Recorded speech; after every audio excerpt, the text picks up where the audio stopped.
Boa noite a todos. Nós estamos aqui reunidos num evento da Rebraensp do Núcleo Rio de Janeiro, com a intenção da gente trocar experiências sobre alguns cenários. Semana passada a gente fez um evento sobre CTI e cuidados aos pacientes de Covid no CTI, e hoje a gente vai tratar dos mesmos pacientes nos cenários de centro cirúrgico e CME. A princípio, eu acho que as pessoas achavam que pacientes Covid não nos acessariam, né? A gente não teria implicação com eles, o que não é uma verdade.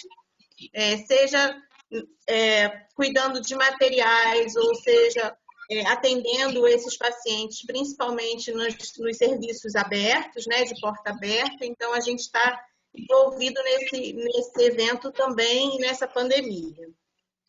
Então, a gente tem aqui 4 debatedores, que são a enfermeira Evani Pereira Matias, que é enfermeira do Centro Cirúrgico do Hospital Universitário Frei Guindo, que é um hospital da Universidade Federal do Estado do Rio de Janeiro, a Unirio, e é também enfermeira do Centro Cirúrgico do Instituto Nacional de Traumatologia e Ortopedia, que é o INTO. A gente esqueceu de colocar no folderzinho e eu acho que isso gerou, né, um pouquinho de ciúmes, talvez. Então, a gente está corrigindo aqui agora.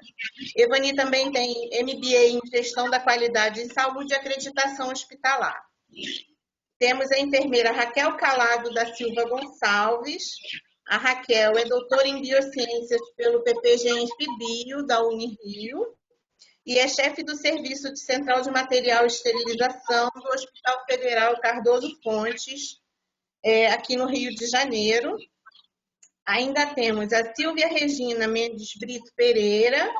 A Silvia também tem MBA em Gestão da Qualidade em Saúde e Acreditação e é chefe do Serviço de Esterilização do Instituto Nacional de Traumatologia e Ortopedia também.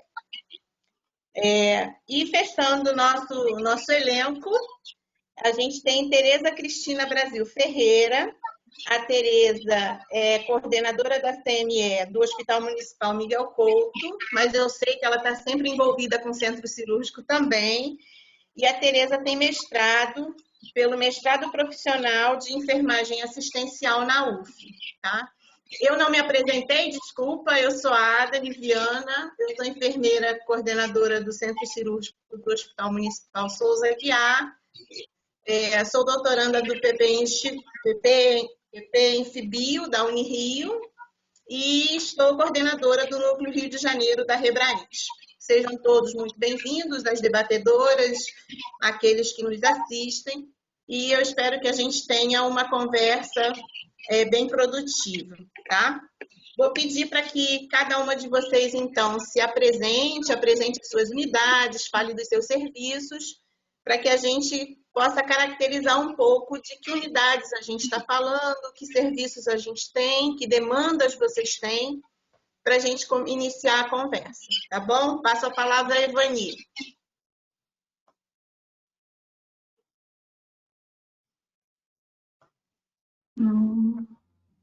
Evani, a gente não consegue te ouvir.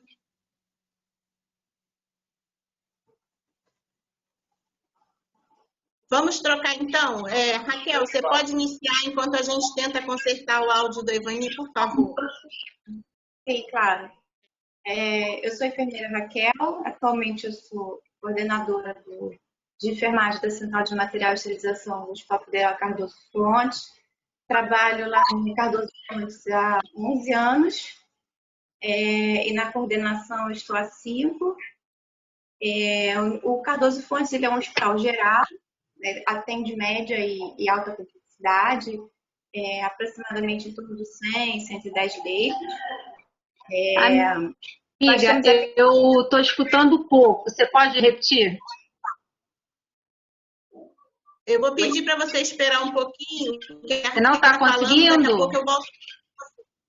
Não estava te ouvindo. Piorou? Agora estamos. Agora melhorou. Só um instantinho, tá? Eu te devolvo a palavra. Prossiga, Raquel, por favor. Então, é geral, mas atendemos emergência também. Temos pacientes em tratamento de oncologia e, como uma atividade diferencial, a gente tem um atendimento a pacientes portadores de necessidades especiais pela odontologia. E esses pacientes eles são atendidos numa sala exclusiva do centro cirúrgico, porque precisa de sedação, anestesista. E além das outras cirurgias geral, né? De cirurgia, temos cirurgia vascular, temos pneumo, cirurgia. Ok, Silvia. Olá, boa noite. Estão me escutando? Sim, te ouvimos bem. Primeiro, grata pelo convite, né, de poder estar e compartilhar, né, com tantos profissionais especiais, né, nesse cenário assustador, né, do frio na barriga, né, nos profissionais. Hoje não, né, há 10 anos no INTO, né, há 4 anos lidero a gestão da CME, do Instituto Nacional de Trauma e Ortopedia, né? O INTO tem por sua característica um hospital cirúrgico, né, de média e alta complexidade no trauma ortopédico. Neste momento, né, nesse cenário, ele foi referenciado, né, para a recepção de todo o trauma, né, ortopédico do estado do Rio de Janeiro. E assim não estamos livres também, né, na recepção, né, desses pacientes que já chegam, né, com suspeita, né, possível ou até infectado pela Covid, né. O INTO cirúrgico, ele tem um banco de multitecidos, né? Então ele faz captação óssea, captação de pele, captação de córnea, captação e processamento. Atendemos as unidades de internação, o centro cirúrgico em si, CTI. Nós temos, acho que a Ivani, ela está aí, acho que ela sumiu aí um pouquinho. São 200 e poucos leitos. Contando o CTI, leitos de centro cirúrgico, são 312. Né? Hoje a gente está com uma lotação aí de 170 pacientes. Né? Seguindo. Ok. Tereza, por favor. Boa noite. Também queria agradecer o convite. Vocês estão ouvindo? Sim, estamos. Eu trabalho lá na CME do Miguel Couto, eu coordeno a CME do Miguel Couto há 8 anos ou 10, mais ou menos. Há 5 anos eu estou à frente da Comissão de Segurança do Paciente, né, no Núcleo de Segurança do Paciente. Por um tempo já coordenei o centro cirúrgico, né, mas eu sempre trabalhei nessa área, né, centro cirúrgico CME.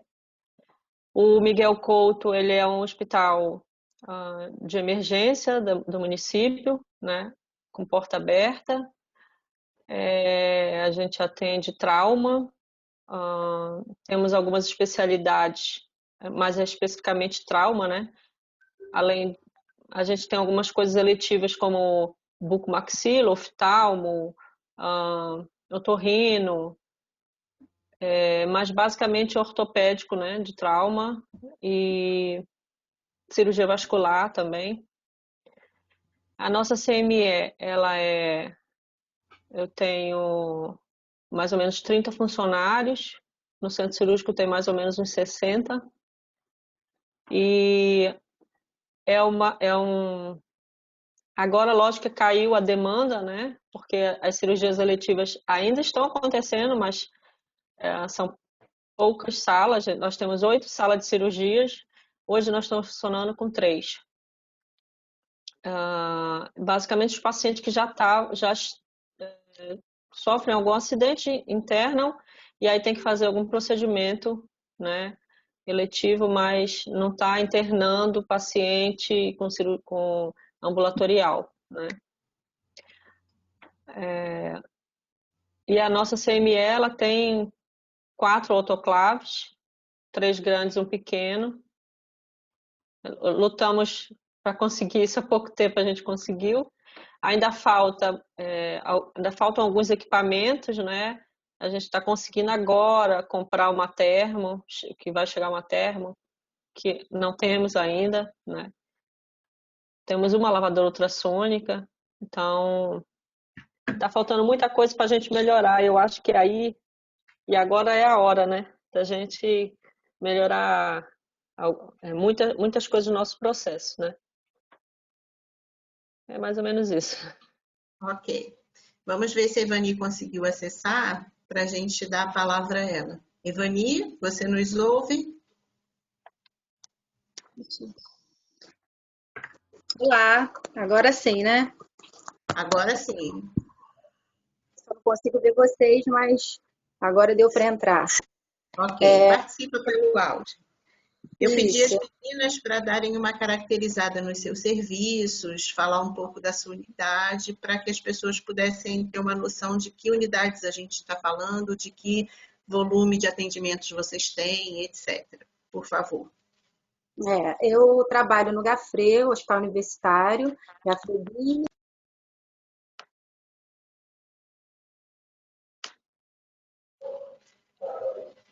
E eu acho que ela caiu de novo. Acho que ou o microfone. O microfone, acho que é uma...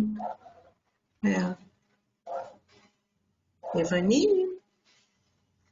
Vamos dar prosseguimento e quando ela conseguir acessar, a gente volta a palavra. Abre seu microfone, Evani. Foi alguém que desativou. Tá bom. Então, nós lá no Gafre temos 3 centros cirúrgicos. Um centro cirúrgico geral, que é onde nós temos 7 salas cirúrgicas, né? Onde atende várias especialidades, menos cirurgia cardíaca. Nós temos um centro cirúrgico ortopédico, com 3 salas, e o centro cirúrgico obstétrico, que nós temos 3 salas também. Né? O centro cirúrgico geral é o que eu trabalho, lá uma média de 300 a 400 cirurgias por mês, né? E agora essa capacidade com isso tudo reduziu, né?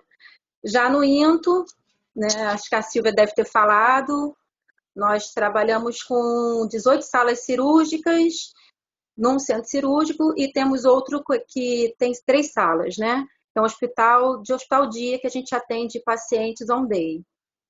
E nossa capacidade é bem maior, a gente atende pacientes eminentemente ortopédicos, vários procedimentos, todas as áreas ortopédicas, né? Todas as especialidades, e nós temos uma média assim, no normal a gente fazia umas 45 cirurgias a 50 mais ou menos por dia, né? Chegamos já a fazer 1.000 por mês, né? E a gente, na verdade, atende o Rio de Janeiro, o estado do Rio de Janeiro, né? E tem uma gama de procedimentos, é um hospital que atende, na verdade, o Rio de Janeiro inteiro. E nesse momento também caiu bastante a capacidade. Mas o que eu gostaria de dizer é que nenhuma dessas 2 unidades que eu trabalho, apesar de as cirurgias eletivas terem sido suspensas, a gente não deixou de trabalhar momento nenhum. Com a capacidade bem diminuída, mas nós não paramos, né? Na verdade, no INTO foi feito um pacto com o governo, né?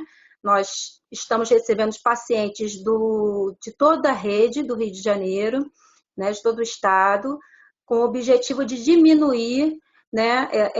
Os pacientes das emergências e dos hospitais para que pudesse abrir vaga para os pacientes com coronavírus, né?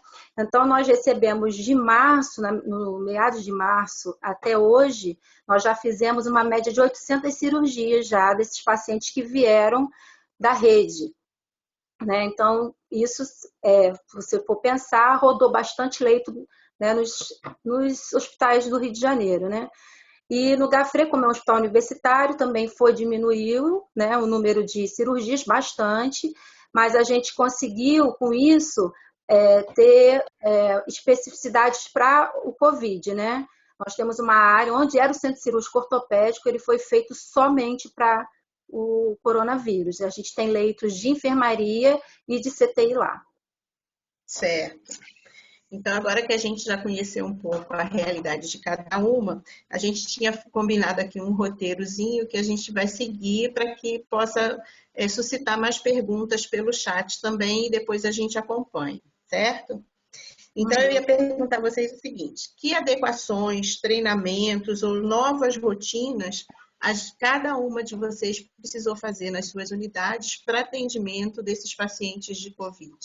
Porque na minha unidade também, assim, todo mundo fala, a gente teve uma diminuição do movimento e tudo, mas o Souza Aguiar, como o Miguel Couto, como a Tereza falou, a gente é unidade de porta aberta.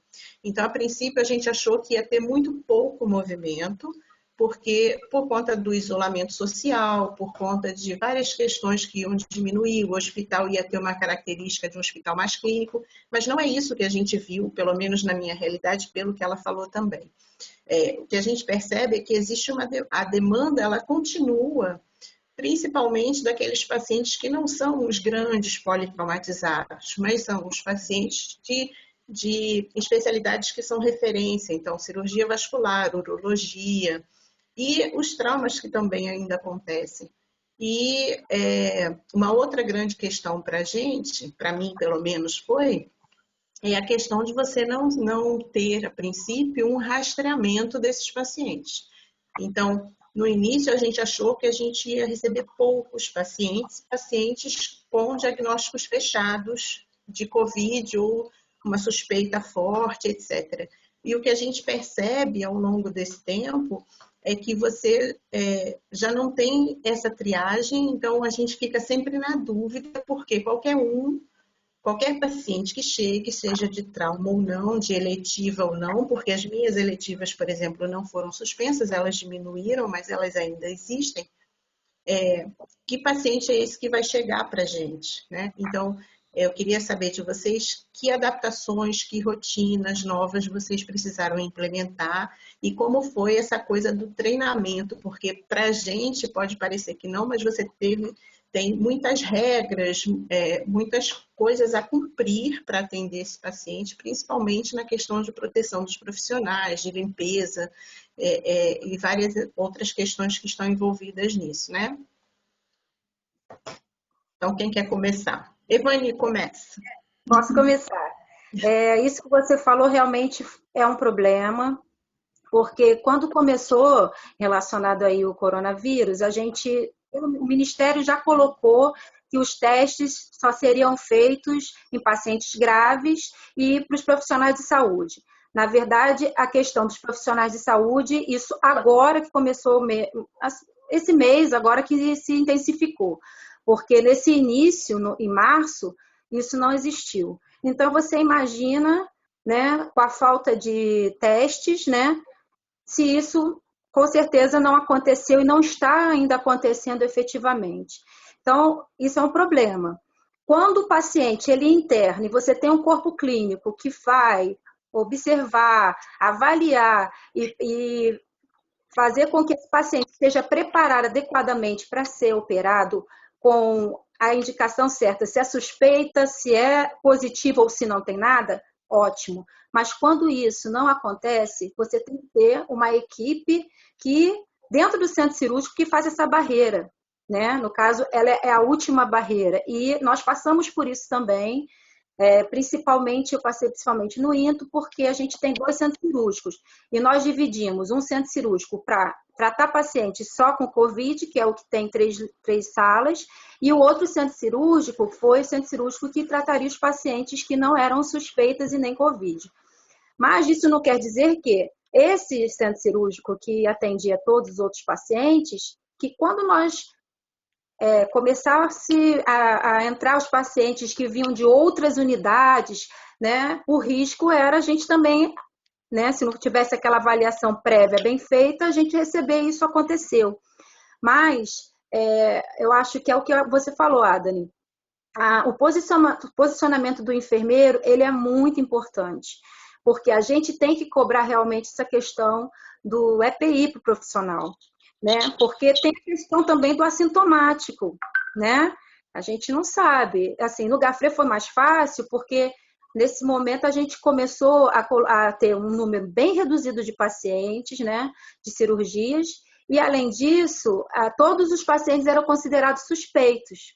Então a nossa rotina foi feita assim, mais fácil, né? Porque todos já eram considerados suspeitos, mas já tem um agravante, o uso de EPI, né? E o gasto vai ser com certeza maior. Então, assim, essa foi uma angústia muito grande nossa, né? Porque eu acho que quando você é enfermeiro, você tem uma responsabilidade muito grande. Eu me senti muito assim.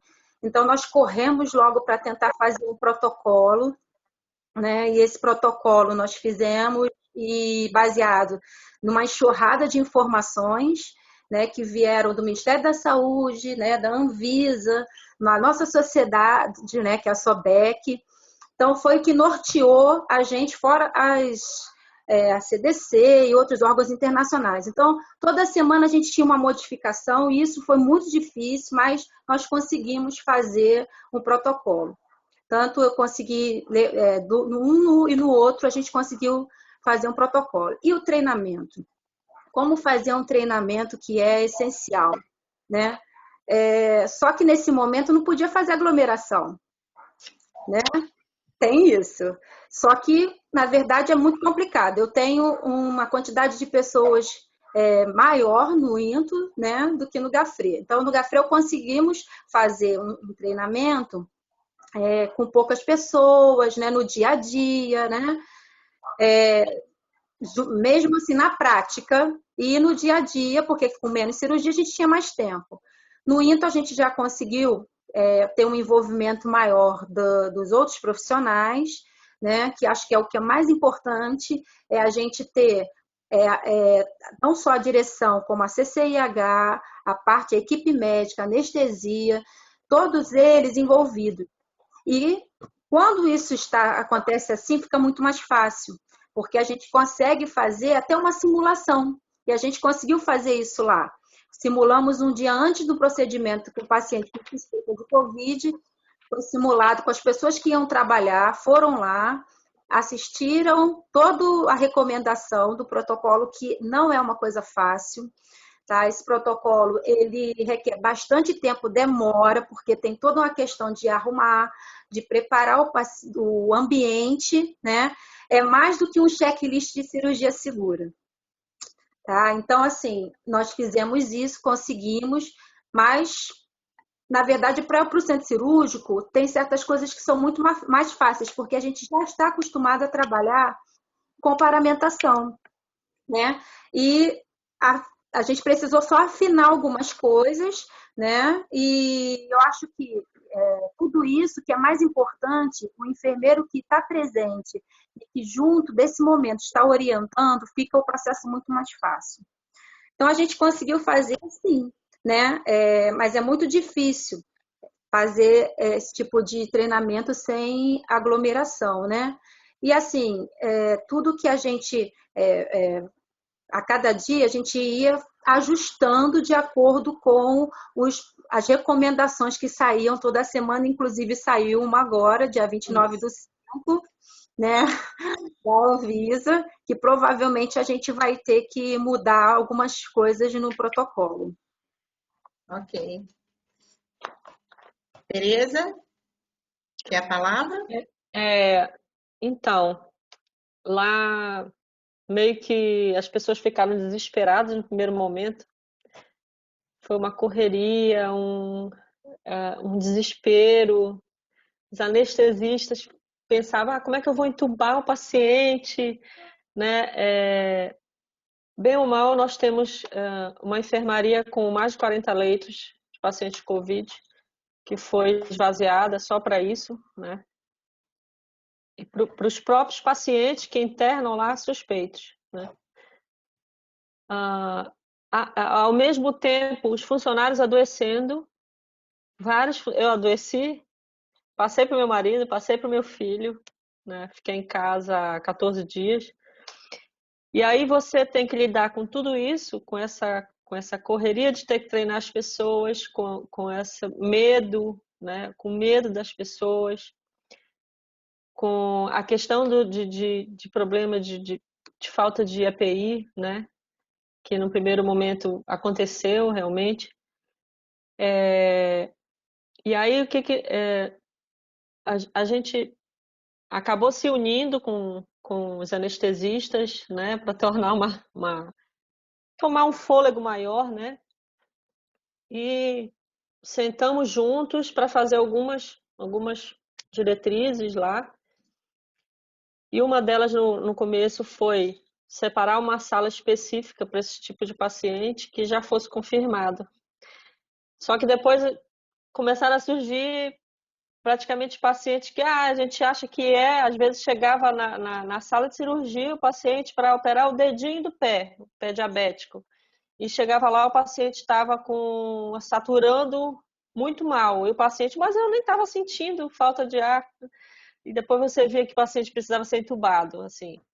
Aconteceram umas coisas assim meio sem a gente esperar, né? E aí nós separamos uma sala, listamos todo o material necessário que ficar em containers, né, fora da sala. Um profissional que ia entrar nessa sala usava toda a paramentação necessária e a gente não tinha face shield, né? Nós recebemos de doação várias face shields do pessoal da PUC. Os anestesistas, alguns fizeram máscaras, né? Confeccionaram, eu ajudei a confeccionar também. E aí a gente deixava uma equipe que atender esse tipo de paciente na sala e outra pessoa ficaria no corredor ajudando essas pessoas, né?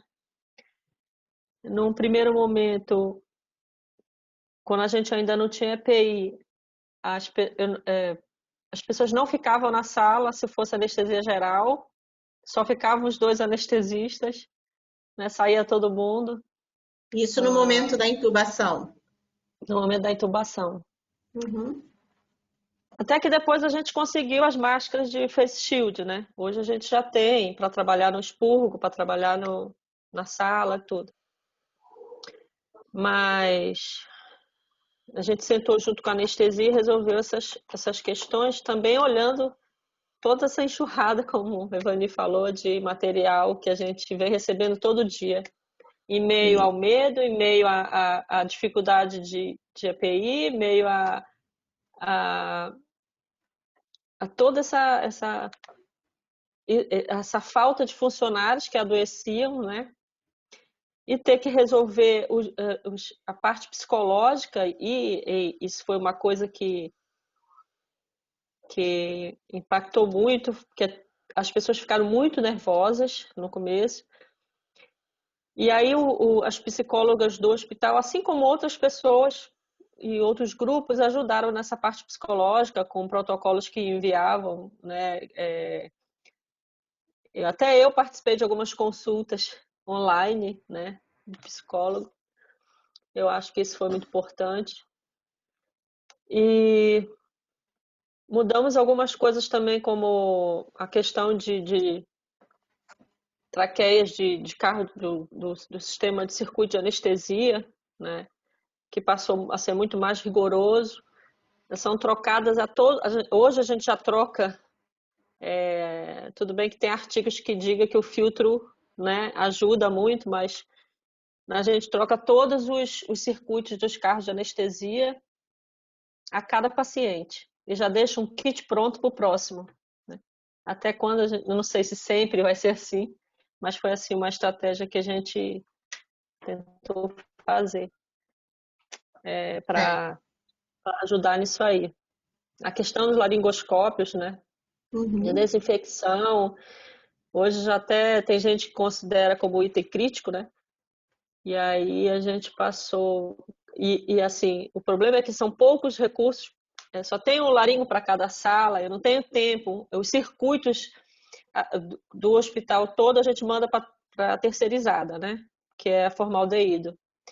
Mas os do centro cirúrgico eu não tenho como dispor, eu não tenho reserva para colocar. Então, eles têm que ser feitos assim, né? Sei que está sendo Difícil. desafio. Para um hospital que tem mais recursos, talvez seja mais fácil, né? Mas a gente está tentando fazer o que pode. Isso aí. Raquel, por favor. Bom, lá no hospital, nós, no início, todo mundo ficou muito nervoso, né? Muito apavorado. O novo, ele te deixa muito ansioso, né? E a gente já ouvia tudo que estava acontecendo nos outros países. Então, foi justamente quando chegou aqui, foi quando estava no pico na Itália, na Espanha. Então, o pessoal ficou muito ansioso mesmo, né? A gente teve que lidar com as questões emocionais da equipe, de todos nós, né, de uma forma em geral. E uma coisa que foi primordial foram os treinamentos. Nós tivemos um treinamento por enfermeira, né? Ela foi responsável por treinar o hospital todo, então ela fazia treinamento nos setores, né? E ela ia em vários horários, não só de manhã, ela ia à noite treinar as equipes, né? Treinou tanto enfermagem como a parte médica, como a parte de maqueiro, de limpeza, ela fez esse treinamento. Então, todo o hospital falou uma linguagem só. A nossa rotina, nós processamos o nosso material respiratório, né? Nós fazemos termodesinfecção, e só que o nosso volume de material respiratório era pouco, né? Relativamente pouco. Então, como nós não temos cirurgias na parte da noite, né? Nossas cirurgias seletivas são durante o dia, esse material respiratório ele ficava a cargo do pessoal da noite para processar. Só que com o Covid a gente teve um boom de material respiratório, né? Então nós tivemos que fazer algumas mudanças e aí nós começamos a fazer a termodesinfecção 3 vezes ao dia, né? Durante um plantão de 12 horas, a gente recebe de manhã, faz pela manhã, prepara, em torno de 1 hora até 2 horas da tarde a gente recebe outra demanda, prepara para poder estar liberando por volta de 5, 6 horas da tarde, e à noite a gente também recebe para estar processando esse material. No início a gente teve muito material respiratório, muito mesmo. Agora o hospital está um pouco mais tranquilo, né? Mas eu tive muito material respiratório. E se adequar às rotinas, né? Esse material todo ele vem embalado para a gente em duplo saco, ou quando é alguma coisa pérfuro-cortante, né? Não pérfuro-cortante, pontiagudo, né? Algum instrumental, ele vem em um container rígido para evitar de perfurar o saco plástico. E a gente foi se adequando. A gente teve que se adequar às normativas que sempre mudavam, né? No início, aquela tensão, a gente estudava uma normativa, quando 2, 3 dias depois estava tendo uma atualização. Então isso foi bem tenso no início. Mas agora a gente meio que acostumou com essa rotina, né?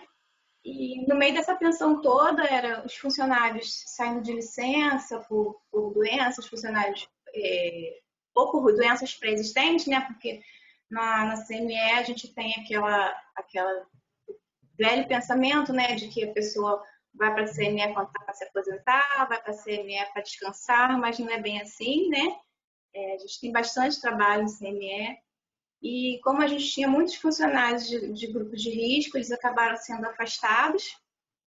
E alguns funcionários que ficaram, eles acabaram pegando Covid, né? Ficaram temporariamente afastados. Mas o que nos deu um alívio, de certa forma, foi a suspensão das cirurgias eletivas, né? Então, aquele mapa cirúrgico grande, a gente não tem mais, a gente continua tendo emergências, né? Nós recebemos algumas emergências, a gente recebe tendo essa cirurgia de emergência, mas são poucas. Ok. Silvia? Então vamos lá. Acho que o medo ele envolveu todos os profissionais, né? Desse desconhecido, né?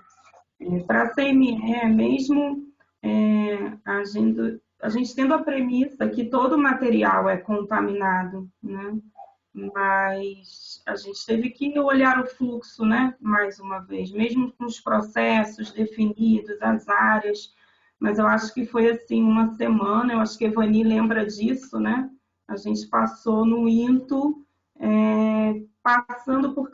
visualizando cada ponto do nosso processo, né?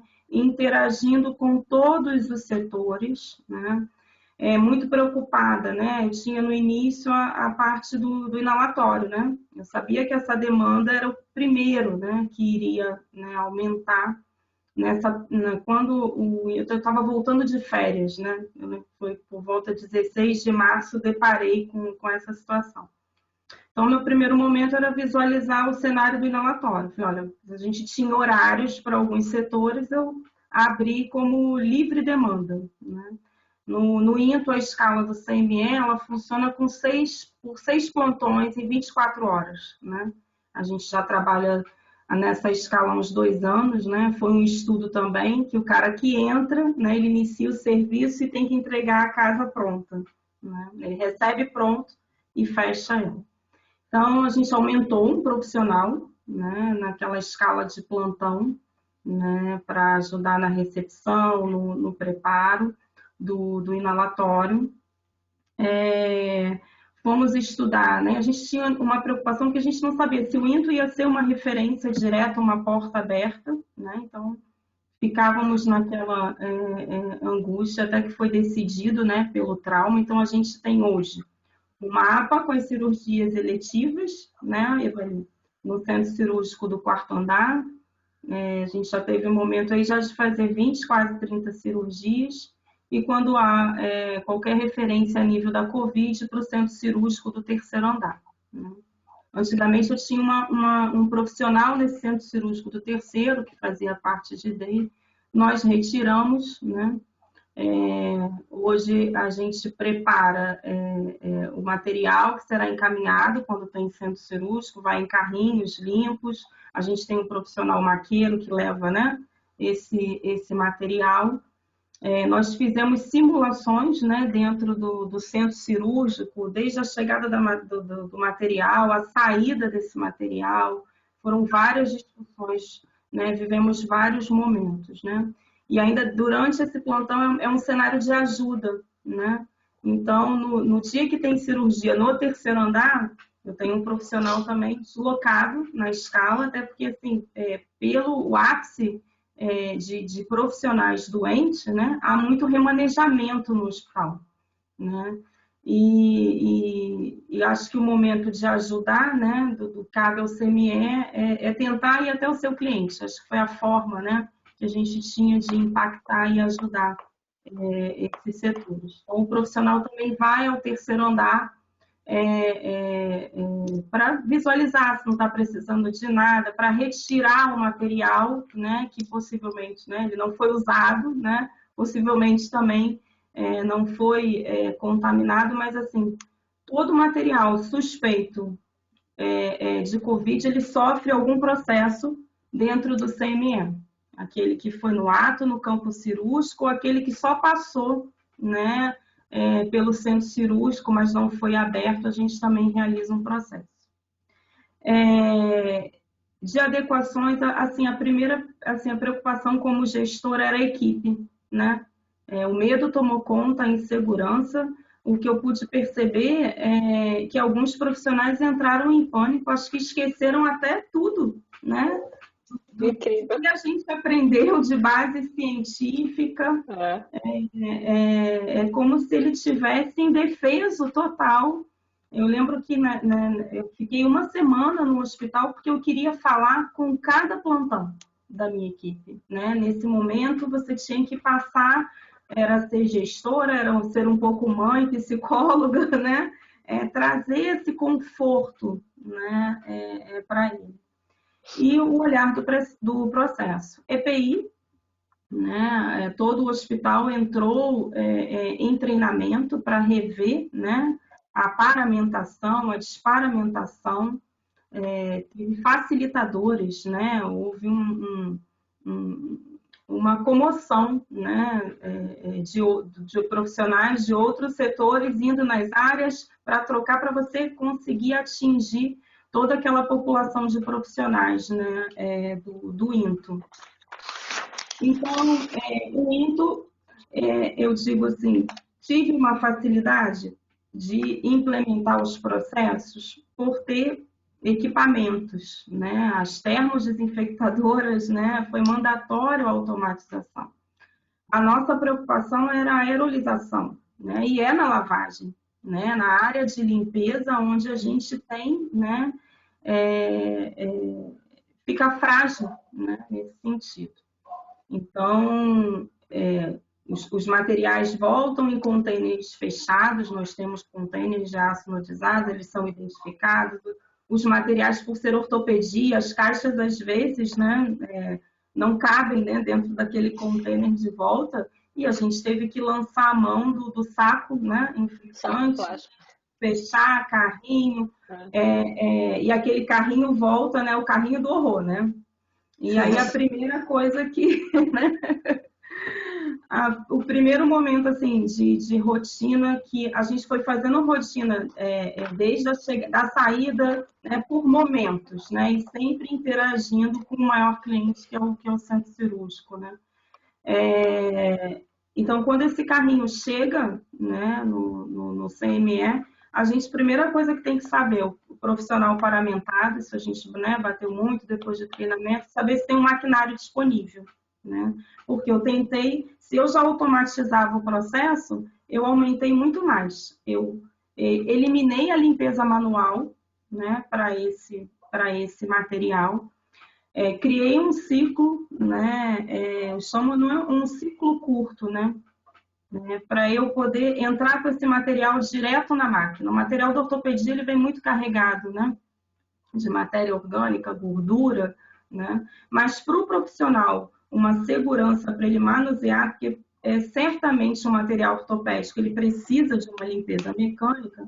Então, nós iniciamos com uma limpeza curta, né, na máquina, né, um processo que me deixaria mais seguro e à vontade para manusear ele após, né? Então, ele passa, o instrumental ele vai entrar para a limpeza automatizada, passou pelo ciclo curto, o profissional abre e ele vê ali a necessidade. Dependendo do material, ele pode startar um processo já normal, né, que a gente já usava para instrumental na termo, ou ele retira para fazer a limpeza manual, né, material canulado. Nós não temos steam, né? Nesse momento a gente aboliu, né, quando há circulação de material com suspeita de Covid, não se usa ar comprimido, né?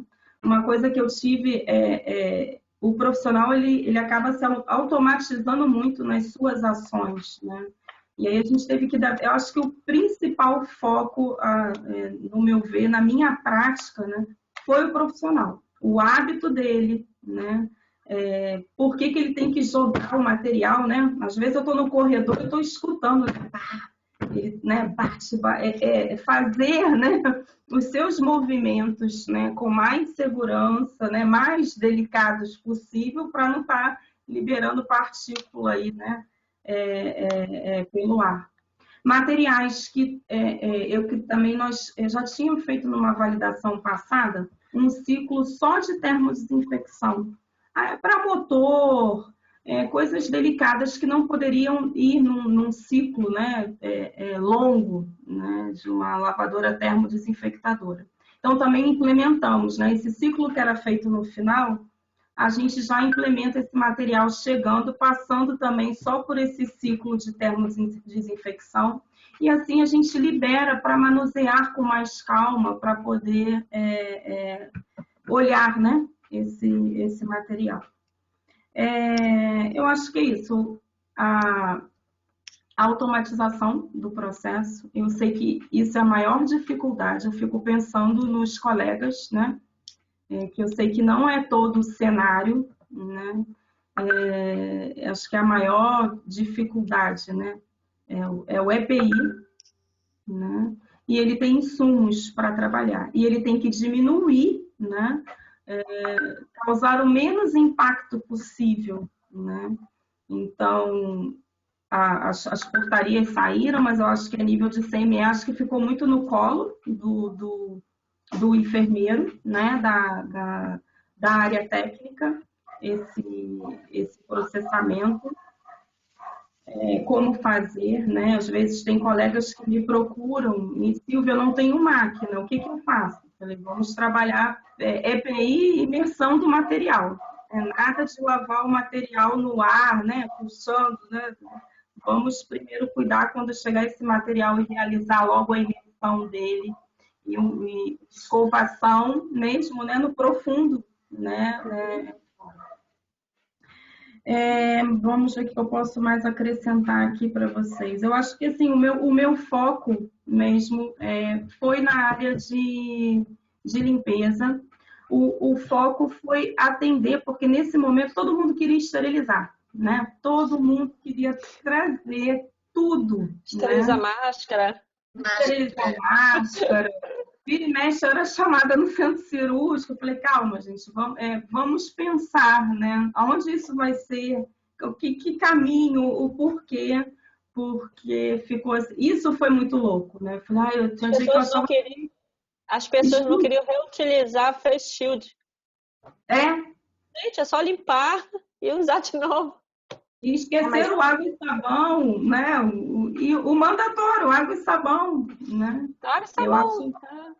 Álcool então, 70. Foi fazendo um protocolo mesmo revendo da parte de pré-limpeza, limpeza. A gente usa já um multienzimático, né, em sala.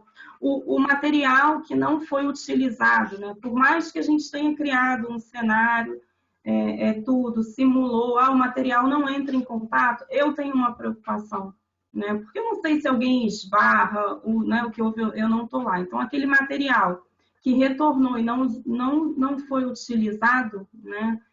Se ele voltou envolvido em manta, de SMS ou papel crepado, eu abro, tá? E faço um processo de desinfecção, sim, nesse material, tá? No instrumental. Se ele veio do container, que assim, a embalagem mais segura e rígida, eu faço uma asepsia, libero o container para limpar e retiro o material para o preparo para esterilizar. O material inalatório sempre ele é totalmente tratado como contaminado. Não trato em nenhum momento como suspeito. Então, ele já tem que chegar. Porque assim, o profissional às vezes chama, Nina, como tem horário, né? Então, ele pegava um REC, né? Eles têm mania, né? Já arruma um REC da lavadora, deixa, vai fazer alguma coisa, espera o outro setor, né? Que vai trazer mais um pouquinho. Isso, assim, muito, muito frisado. Não, é abrir, alimentar o REC e entrar dentro da máquina para o processo. Se por acaso ele chega um material e não tem máquina disponível, a orientação nossa é que o material fique lá, fechado, lacradinho, esperando um processo, né? Uma liberação de uma máquina. Deixa eu ver... Acho que é isso, alguma... Eu só queria fazer uma parte. Silvia, eu não tenho máquina. É duro, né? Nem eu, nem Tereza. A gente não tem máquina. Então, vocês estão utilizando o quê? Estão usando o quê? Hipoclorito? Então, não, lá a gente... Vai, Tereza. Lá a gente... os materiais dos setores vão para fora, né? E os do centro cirúrgico, a gente utiliza mesmo detergente enzimático, né? Deixa um container só para isso.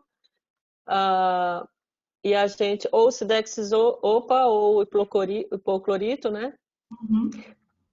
E o enxágue e secar tudo manual. Só que eu proibi que eles usassem o ar comprimido, né? E aí ela tem que secar o natural mesmo. Aí tem uma funcionária que ela tem umas artimanhas e ela coloca as compressas por dentro das traqueias e sai puxando. Então, assim... A velha artimanha do compresso, né? Porque não era o material que a gente fazia. A gente mandava para fora, mas não está dando tempo, né?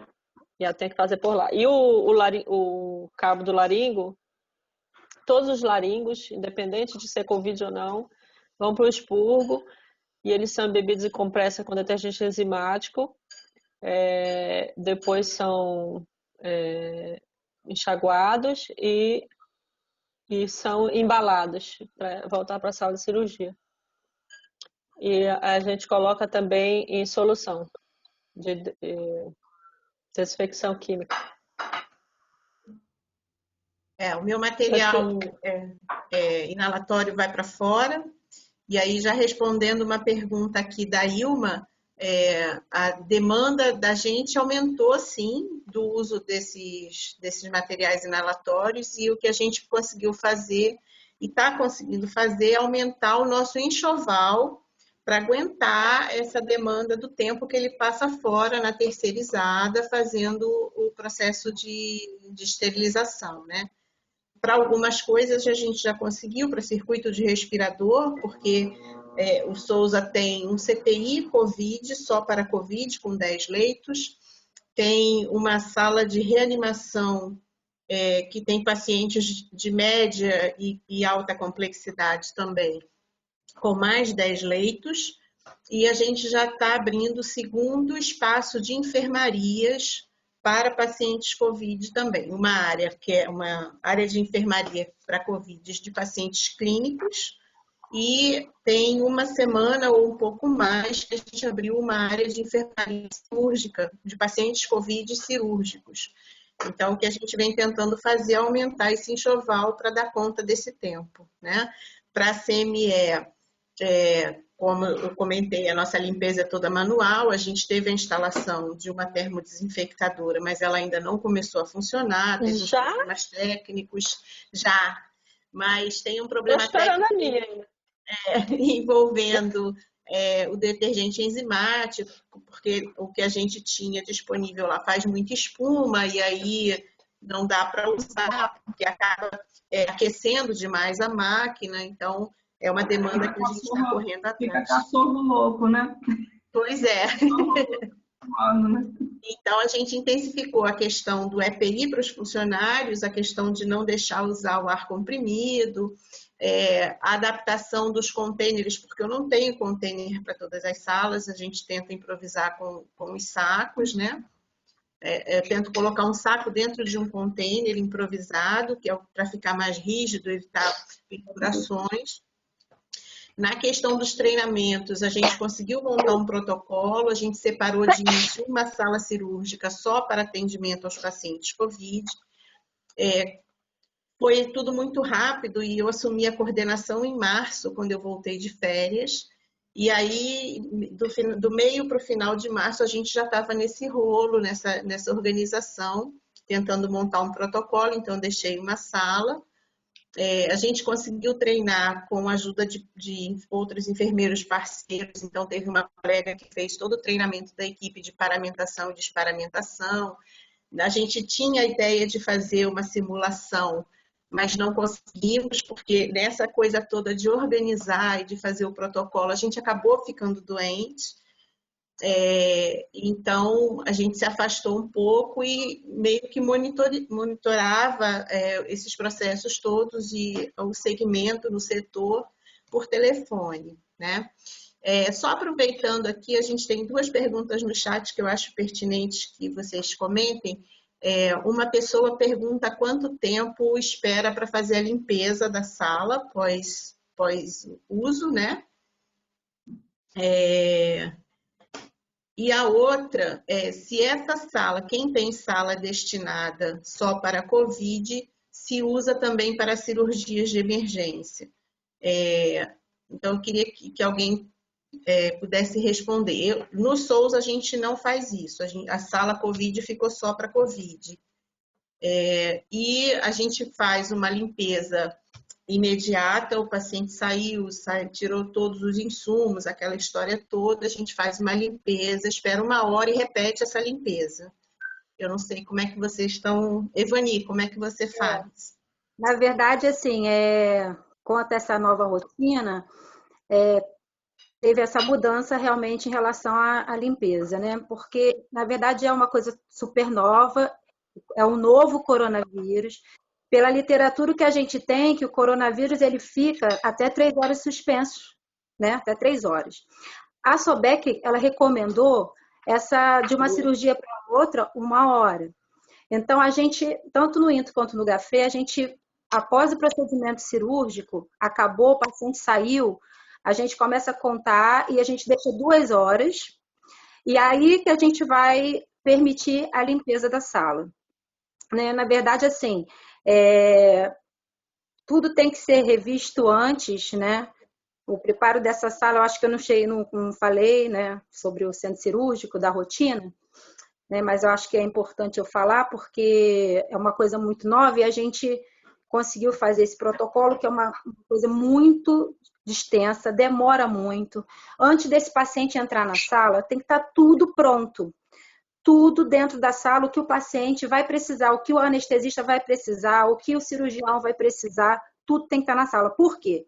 Pela recomendação, o que entrou ali não pode mais ser usado, né? Então, a gente não pode ter gasto de material. Então, tudo tem que estar ali, né, dentro da sala. E a CME está sofrendo, né? Que eles querem levar tudo, né? A lista esse é um problema, né? Porque o gasto de material é muito grande, né? E assim, dói no coração. Então, a gente, aos poucos, a gente vai se adaptando e agora acho que a gente já conseguiu muita coisa, né, com isso. Mas, na verdade, assim, eu não sei como é no hospital que vocês trabalham, mas eu não tenho pressão negativa, que é o que é indicado, porque a gente trabalha com precaução de contato, precaução de gotícula e precaução de aerosol. Então, são 3 coisas numa só. Primeira recomendação, pressão negativa. Não tem pressão negativa. Não tem. Se você for olhar, a RDC 50 manda o centro cirúrgico ser pressão positiva, né? A gente não tem. E o que a gente pode fazer é desligar o ar-condicionado, né? E, em primeiro momento, não pode abrir a porta da sala, que é uma recomendação que é normal, que a gente deveria sempre fazer. Mas nessa é muito mais, né, obrigatório. Então, a gente deixa uma pessoa do lado de fora para apoio, né, se caso precisar de alguma coisa, mas o certo é ter tudo dentro da sala que vai precisar, né? Então, esse é um ponto. Então, não tem pressão negativa, vai ser pressão positiva, desliga o ar-condicionado, tem que saber da engenharia sobre as trocas de ar por 1 hora, que o ideal é de 20 a 25, né? Então, vamos dizer, se você deixar 1 hora a sala parada, né, vamos raciocinar. Deixou 1 hora, teve a troca de ar. Então, você tem como você entrar para fazer a limpeza. E essa pessoa que vai entrar, ela tem que estar paramentada adequadamente, né? Que aí sim você vai proteger o profissional, né? E quando a cirurgia acaba, o paciente saiu antes, quando a gente seguiu o protocolo da SOBEC e, primeiramente, o que o Ministério da Saúde, a Anvisa, tinha colocado, né? Como não podia abrir a porta da sala para evitar que dispersasse esse aerosol, nosso protocolo lá no INTA, a gente segue ainda assim, não mudamos ainda, tá? Porque teve agora, 29/5, essa mudança, e a gente... O paciente, ele só vai entrar na sala depois que tiver tudo pronto, a gente pega o prontuário antes ou liga para a unidade para saber, né, fazer aquele nosso checklist inicial, saber como o paciente está, né? E quando o paciente chega, ele vai direto para a sala com todos os profissionais dentro de sala, escovado, com toda a paramentação correta. Tá? Independente de se ele vai participar do processo propriamente dito, ou se for o anestesista ou o circulante, mas todos estão com toda a paramentação adequada. Capote estéreo, né, impermeável ou permeável no caso, né? Petil de óculos de proteção, a N95, né? E toda a paramentação. Então, aí o paciente entra, né? Depois do processo já realizado, se tiver, a gente, a princípio, com a extubação, a gente mantém os profissionais em sala, a gente só sai e faz a desparamentação, isso no INTO, depois que o paciente sai de sala. Nós temos aquele, não sei se vocês conhecem, uma caixa de acrílico, onde tem 2 furos, né, que você coloca... Isso, não sei se vocês conhecem, tem isso, acho que todas as... Eu conheço, mas não tenho para usar, não. Na verdade, no INTA a gente tem, no Gafre os próprios anestesistas compraram, né, o primeiro, mas agora a unidade já fez também. E isso é muito bom. Para entubar? O Isso acrílico é para entubar? O acrílico. Nós temos, nós conseguimos 2, e um desses a gente colocou, a gente está testando para ver se a gente consegue secar material no expurgo com ele. Adaptamos com o engenheiro e tal. Legal. Não, uma capa já vi. E é recomendado o preparo antes dos equipamentos, né? Os equipamentos todos a gente passa filme transparente, né? Já para melhorar a questão da limpeza depois, né? Tem a questão dos filtros, da recomendação dos filtros bacteriológicos. 2 filtros bacterianos. Um na parte expiratória e aquele que fica entre o circuito respiratório e o tubo, né? Então, na verdade, esses 3 locais. Na verdade, é um protocolo bem extenso, né? E bem detalhado, né? Tem muito detalhe. Tem muito detalhe. E quanto até a pinça de apreensão que a gente tem que ter na sala, se o paciente vem entubado, você vai pensar para ele, né? Que tem a aerosolização, né? Pode passar o tubo, eles clampeiam o tubo. Né? Isso. E, na verdade, essa equipe, o ideal seria essa equipe que vai cuidar desses pacientes suspeitos ou positivos, né, de Covid. Essa equipe não necessariamente não poderia ser para as pessoas com risco, grupo de risco. É uma coisa que a gente tem que sempre pensar, né? E tem certas coisas que a gente aprendeu e que aos poucos vão deixando de fazer e que nesse momento é muito primordial, como a lavagem das mãos, uma designação correta, né? O uso dos adornos, né? Que a gente vê que tem pessoas que, né, usam e que não é o correto, a roupa privativa, não tendo nada por baixo, as toucas, sapato, né? Na verdade, né? O sapato adequado, emborrachado. Isso são coisas tudo já existia, né? Sim. Isso aí, são coisas que já existiam que as pessoas deixam de fazer e que nesse momento é importantíssimo para o seu cuidado, né? Do profissional, não só do paciente, mas do profissional também. Então, assim, essas coisas que foram né, importantes para a gente. E quanto ao posicionamento do paciente, a gente também pensou lá no Gafre de botar mesas cirúrgicas mais distante da porta, né? Porque se tivesse abertura, né, e já teria um distanciamento para a saída de qualquer molécula que tivesse suspensão, né? E quanto à extubação também, é um outro processo, né? Que, no caso, o paciente vai sair, mas a equipe no centro cirúrgico do processo fica. Mas agora, o que foi dito nessa revisão aí da recomendação da Anvisa, do dia 29, né? Que no momento da intubação não tem que ter profissional, né?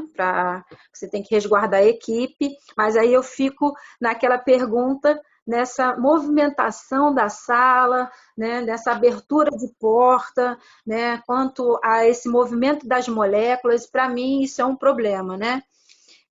Mas a recomendação lá eles estão evitando um pouco fazer anestesia geral, quando possível, né?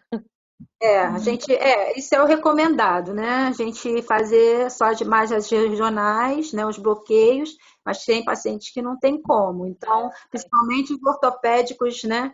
A gente tem muitos que precisam da anestesia geral. Então, o que se faz? Lá no INTO, na verdade, o que eu penso é que todos já estão paramentados, né? Todos já estão devidamente protegidos.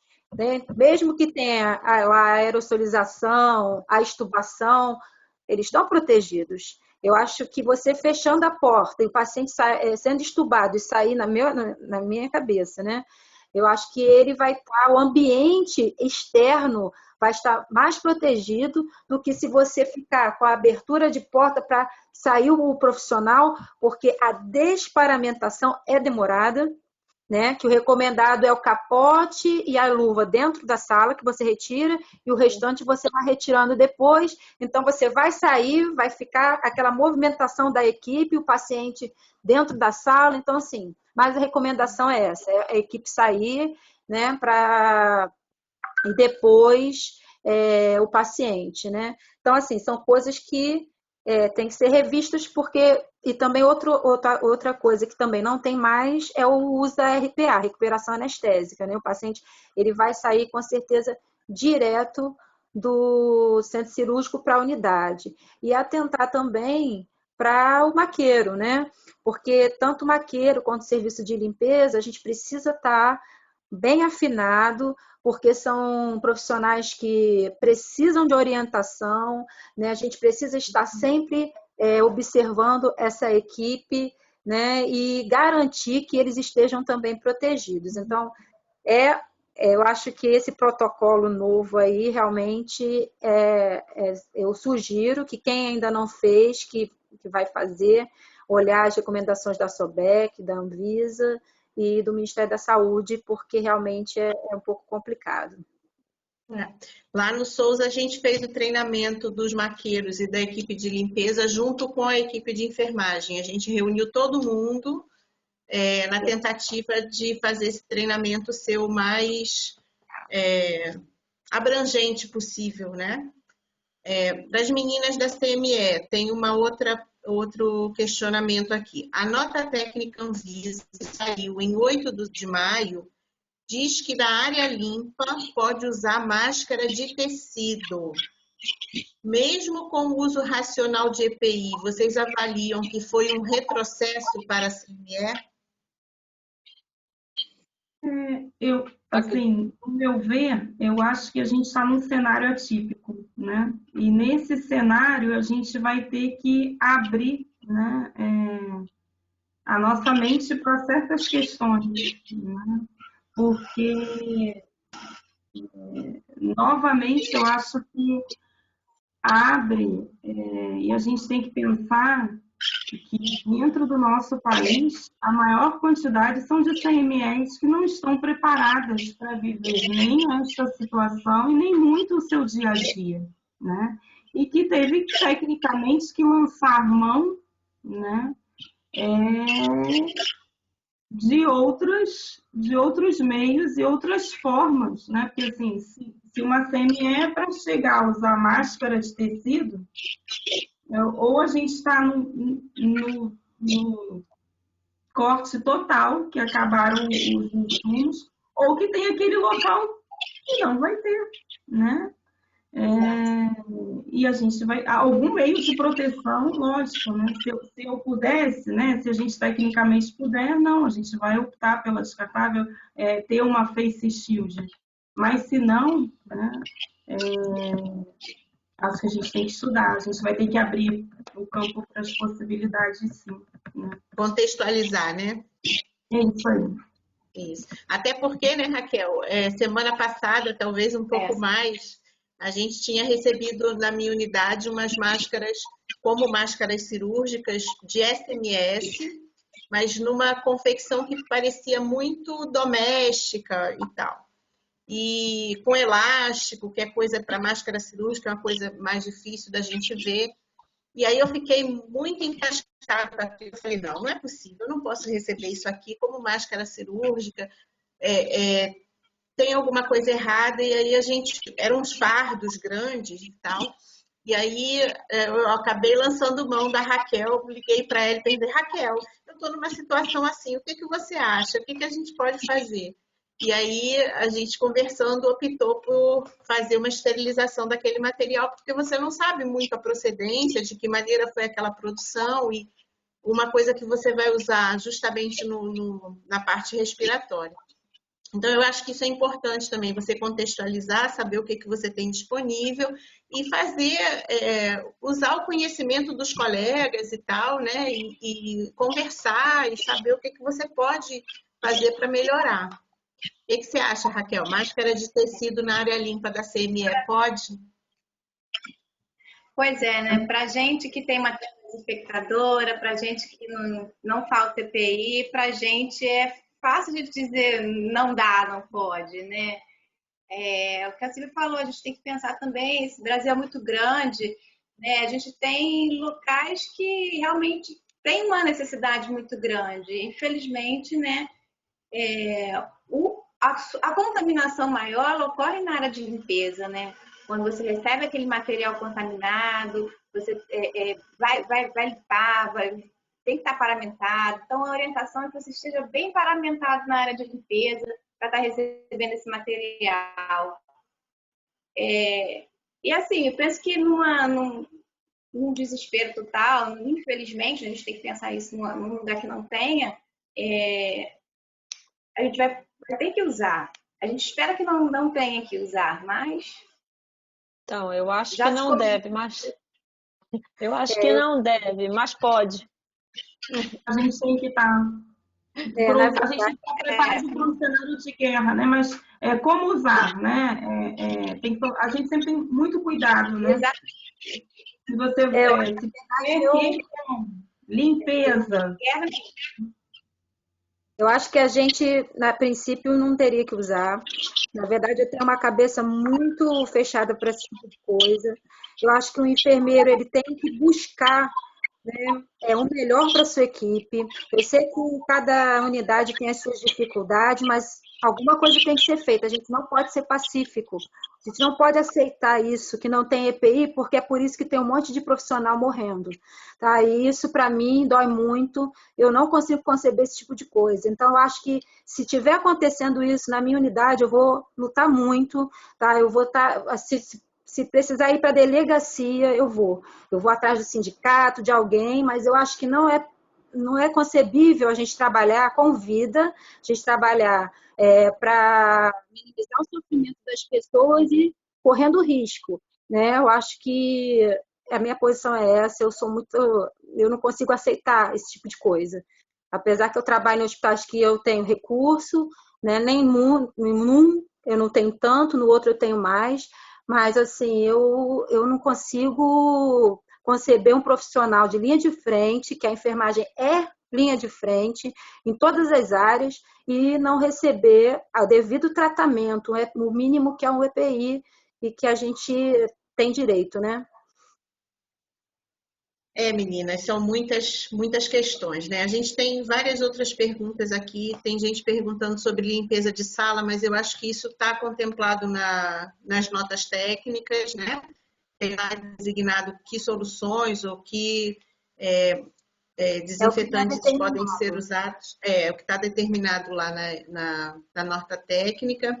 Tem uma outra pessoa falando das máscaras de SMS que a professora Kazuko sugeriu numa live, e sim, não está proibido, né? É só usar a gramatura adequada.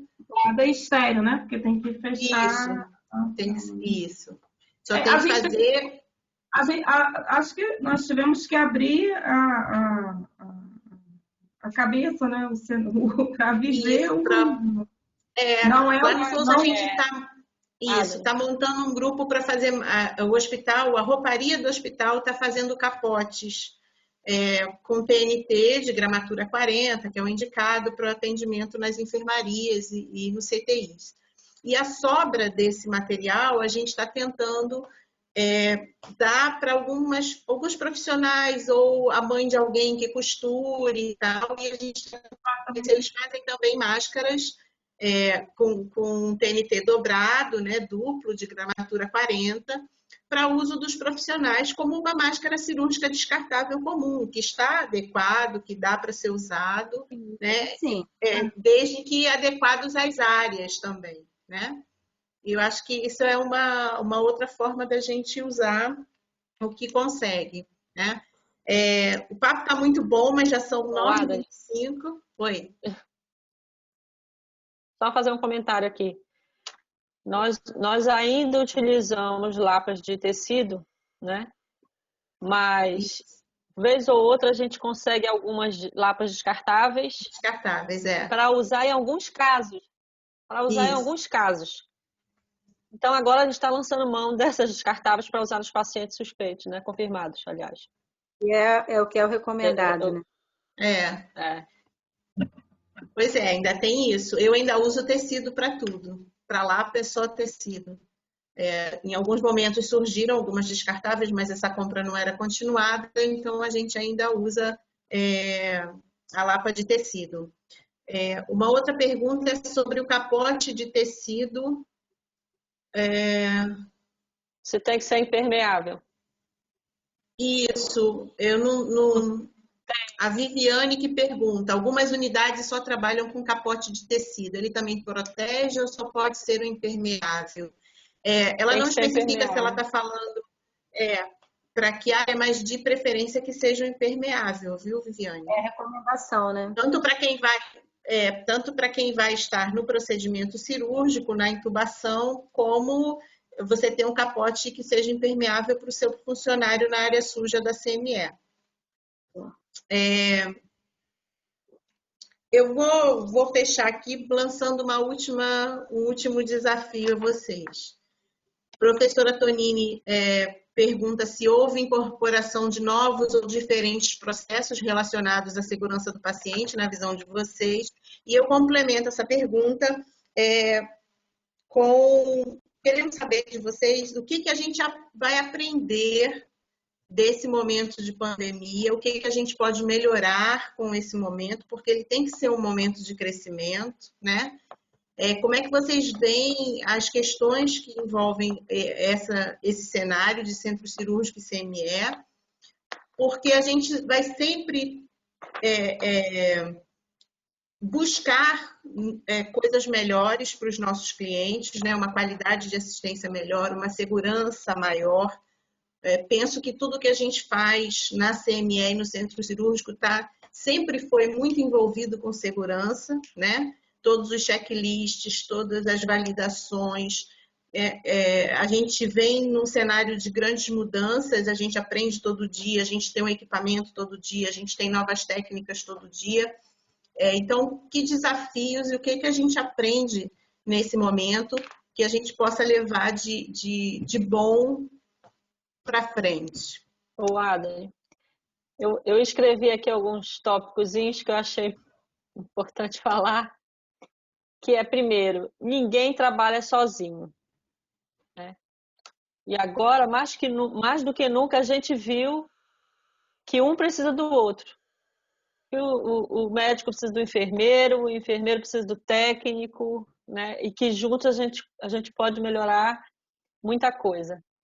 Outro, a gente aprendeu a dar valor para as coisas simples, como a lavagem das mãos, que ninguém dá valor, né?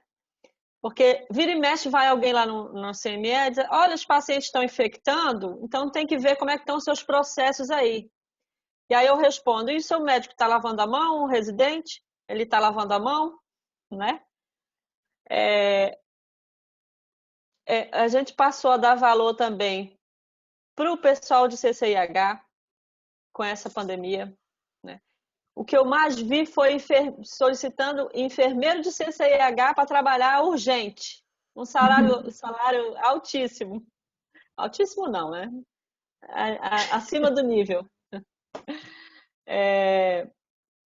Como a gente precisa de educação permanente, da CCIH e da medicina do trabalho, que eu pouco vi, né? E é uma coisa que tem que mudar na Secretaria de Saúde. Eu acho que tem que valorizar o profissional. Isso provavelmente já acontece em outros hospitais, mas na nossa precisa melhorar, que é a parte da medicina do trabalho.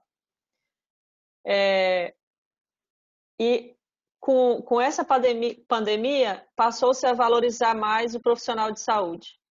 Isso com certeza, de fato, aconteceu, né? Valorizar, e aí a gente fala como todo mundo fala, não só com aplausos, né? Mas vamos ver o que daqui para frente vai ser melhor para a gente. Ou o que a gente pode lutar mais para melhorar a nossa categoria, né? E aí a gente verificou também que a gente ainda tem muita coisa para melhorar os nossos processos. E aí a gente passou a discutir muita coisa que a gente não discutia no dia a dia, né? O que eu preciso melhorar na lavagem instrumental, quais são os equipamentos que eu preciso ter, quais são os processos que eu preciso mudar, né? E o que achei ótimo também foi que a gente ganhou muito lanchinho. Todo dia era hambúrguer, pizza. Ó. Tinha que ter uma coisa boa, né? E a gente engordando. É isso aí. Só para lembrar aqui ao pessoal também, já está aqui o link para fazer o checklist para o certificado. Está aqui no bate-papo, é só entrar lá, tá bom? A quem está assistindo. Então. Evani, você está assim, ó. Eu gostei muito do que ela falou, também concordo, né, a Tereza, né? E assim, eu acho que foi um momento que todos nós saímos da nossa zona de conforto, né? Acho que todo mundo se sentiu muito vulnerável, acho que a gente ainda se sente vulnerável, né? Até no nosso próprio dia a dia, eu acho que isso não vai, nada vai voltar como era antes, né? E eu me fiz muita reflexão sobre o papel nosso como profissional, né? Qual a importância de trabalhar na área de saúde? Esse enfrentamento para a gente realmente refletiu qual é a nossa importância? Ou a gente saiu correndo, como foi dito até aí, né? Nós já falamos isso, tiveram pessoas que, né, não enfrentaram isso. Então, esse é um ponto muito importante. Eu acho que tudo aquilo que até a Dani falou da professora, né, foi minha professora, e assim, eu acho que não devemos deixar de fazer aquilo que nós aprendemos, tá? Aquilo que é importante em relação à técnica séptica, à paramentação, à desgermação, fazer cumprir, né, o número mínimo de pessoas em sala, que isso para mim é até complicado, porque eu trabalho nos dois hospitais com residentes, com os alunos, né? Então, assim, isso é difícil, mas a gente tem que ter esse olhar. Em relação ao uso de adornos, né, de touca de pano. Então, assim, todo esse cuidado, eu acho que a gente tem que repensar e ver que hoje, isso é uma das coisas mais importantes agora, é esse cuidado, né? Então, acho que quando tudo isso acabar, que eu acho que vai ser complicado, esse ponto aí, a gente vai precisar de continuar revendo, né? E quanto todo o processo, é como ela falou, a gente rever todo o nosso processo que a gente, como tá, né? Em relação às nossas rotinas, né? O processo de limpeza, toda a nossa rotina de trabalho, né? Dentro do centro cirúrgico, eu não sei da unidade de vocês, mas nas que eu trabalho, é muito complicado a educação continuada da instituição entrar. Então, assim, no INTO a gente tem mais facilidade com o número de enfermeiros, né? A gente tem mais profissionais. Então, lá a chefia destaca sempre uma pessoa, né, que no momento é a Avani, né, minha amiga, que ela trabalha com essa parte há alguns dias, então a gente consegue fazer esse treinamento. Mas tem unidades que o quantitativo de enfermeiros é pequeno, e você tem que pegar toda a responsabilidade de tudo dentro da unidade. Então, talvez esse olhar para a gente estar sempre fazendo educação dentro do centro cirúrgico, que sempre é esquecido, é um setor esquecido, né? Eu acho que só profissionais de lá de dentro que conseguem mesmo fazer, né? Então, a gente tem que ter esse olhar, né? Então, eu acho que é uma coisa que a gente não vai esquecer nunca, isso que a gente está passando, mas espero que a gente consiga tirar coisas boas aí para todas as instituições, né? E os estudos vão vir aí, né? Eu acho que isso também, né? A gente vai ter muita coisa falando disso a partir daí. Mamãe vai aqui lavar o balde rapidinho, hein? Oi. Juiz. Oi? Vamos lá. Mas eu vou reiterar as meninas aí. Eu acho que é uma reforma, né? É uma reforma profissional das nossas atitudes, né? Vamos deixar o automatismo para os processos de limpeza, né? Eu acho que a gente tem que realmente rever o nosso profissional.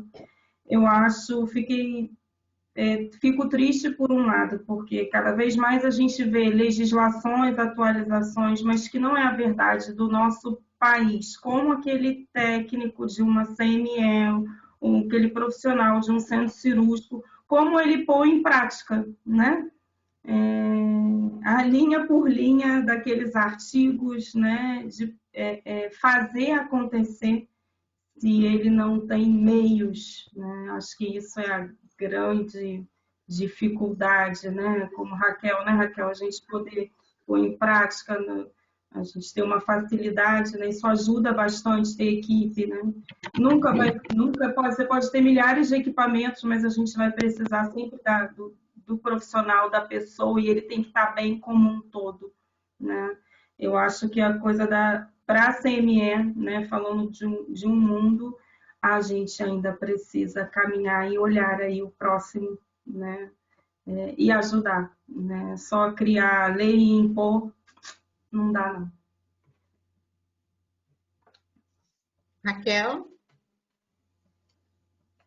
Eu acho que como positivo, né, que a gente pode deixar dessa pandemia toda, né, aquilo a gente lembrou que existe lavagem das mãos, né, lembrou que existe EPIs, né, tanto que os EPIs que a gente usa na CME são os EPIs que a gente sempre usou, então nada mudou pra gente. Na verdade, o que mudou foi incorporar a N95 na limpeza de material, né? Mas a gente sempre teve face shield, a gente sempre teve máscara, a gente sempre teve capote permeável, a gente sempre teve tudo isso, né? E às vezes a gente tinha que brigar para o funcionário colocar, você tem que colocar EPI, mas esse capote ele é muito quente, porque a luva é isso, a luva é aquilo, tira minha sensibilidade, aquela coisa toda.